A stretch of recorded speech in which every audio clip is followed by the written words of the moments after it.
I'm going to go over a couple of different things on how companies analyze capital expenditures and whether to proceed with them or to not go ahead.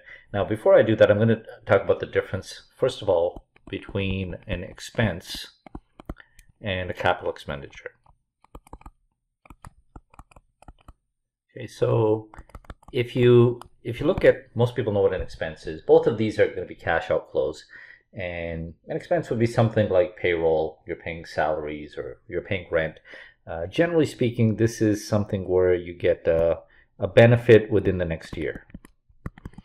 So your benefit is received in the next 12 months. And a capital expenditure would be more like an asset. Okay, so you buy a truck, you buy a building, you would expect it to last more than 10 years. Okay, so the benefit is greater than, or 12 months, sorry, not 12 years. So if you expect to have an asset for several years, the issue is you're going to make a cash flow expenditure or a cash outflow this year, and you're going to get the benefits over several years in the future. So how do you make that analysis, whether it makes sense to do it or not? An expense is simple because you're going to just tie it to the revenue for the current year. Now, for capital expenditure, there's a couple of different ways that people look at it, and the methods that we're going to discuss in analyzing it is, first of all, is the payback period.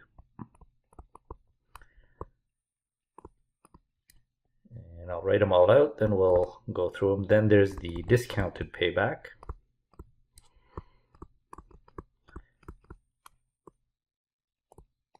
And the third one is the net present value. So this is also referred to as the NPV method. Fourth one is the internal rate of return.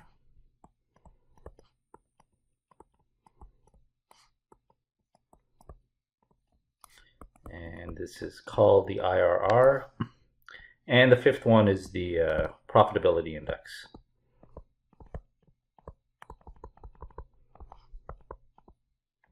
Okay, so each one of these is going to have a different answer, and each of them will tell you something about the project, and you can compare other projects and determine whether it makes sense to do it or not.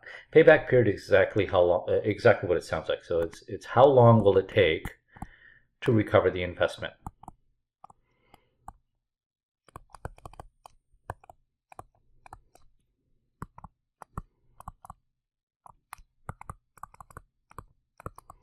Okay, so you're going to make a cost today. How many years is it going to take for you to recover that? The second one is called the discounted payback. So this is essentially the same as the payback,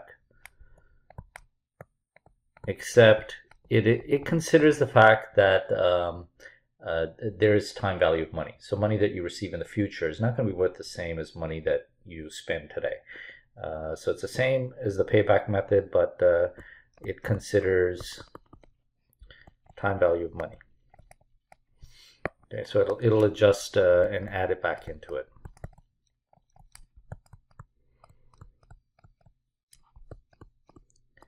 Okay, and the net present value is basically going to be the present value of all of your cash outflows and inflows.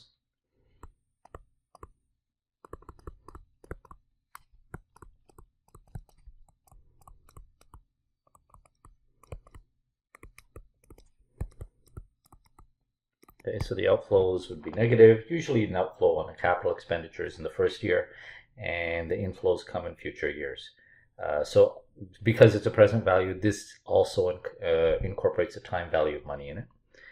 Now the internal rate of return is going to be the discount rate that we use that would make net present value 0. Okay, so we'll talk about that later, but so discount rate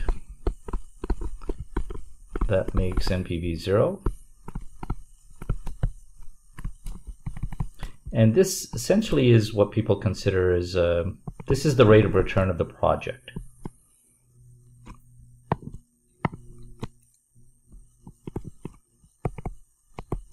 Okay, Okay, so if, it's a simple one to understand, okay, because if you say the internal rate of return is 8%, then you assume that the project is earning 8% per year. Okay? And the profitability index is sort of related to net present value, but basically this is just the present value of the cash inflows from the project divided by the present value of the cash outflows.